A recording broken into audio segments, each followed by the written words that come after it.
maintenant, voilà, je me suis installée. Là, j'ai mis mon fil. Comme vous pouvez voir, il y a une bobine.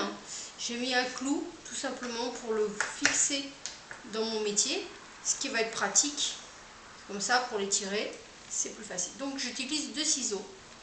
Un ciseau qui va être utilisé... Oh, punaise, j'étais un petit peu fort là. Un petit peu fort. Et donc, un ciseau qui va être utilisé simplement pour couper le fil. Et un autre qui va me servir pour la Kenti. Donc, pour utiliser la Kenti, il faut une aiguille très fine, parce que la Kenti c'est fin.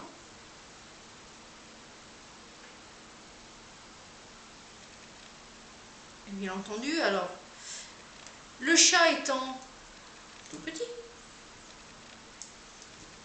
voilà ce qui se passe. Donc j'enlève mes lunettes pour rôder, parce que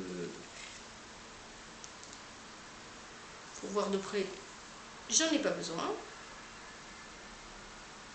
Donc une fois que j'ai réussi à enfiler l'aiguille, qui d'après moi je vais pas réussir à le faire du premier coup aujourd'hui, bien entendu.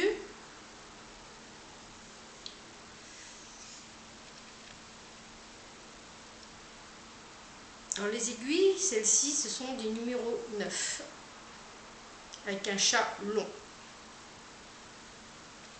Ce sont des aiguilles très fines. Vous allez vite comprendre pourquoi. Je vais vous faire juste un petit point de tige. Donc j'utilise 2 dés. Un sur la main du dessus, un sur la main du dessous. Donc j'ai une main qui travaille en dessous du métier et l'autre qui travaille dessus le métier. Donc on va commencer par le cancer, vu qu'on va faire un petit point de tige. Donc déjà, on va faire ce qu'on appelle un point perdu. Un tout petit point. Voilà, ce qui permettra par la suite, un ou deux, ça dépend des fois. Le tout est de ne pas repiquer exactement dans le même trou, sinon vous êtes bon pour recommencer. Voilà.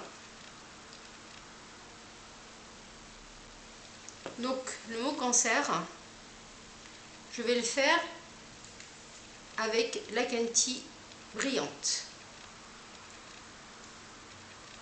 Donc je vais la mettre un peu près.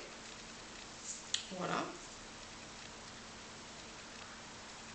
Donc la Kenti brillante, elle est ici. Donc j'ai déjà des petits morceaux qui sont coupés. Bon, bien entendu, on va éviter de faire du gaspillage. Donc j'essaye a priori d'utiliser le plus possible déjà les morceaux qui ont déjà été coupés. J'enlève les petits bouts qui sont abîmés. Donc là, il me faut vraiment un tout petit morceau. Donc je vais prendre celui-là qui est déjà coupé. Donc bien entendu, avant parfois de l'écraser,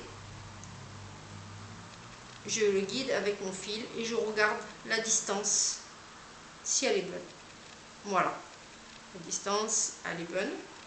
Donc celui-là, je sais que tous mes morceaux seront à peu près de cette taille. Donc on continue. Je reprends un morceau. Comme c'est un point de tige bien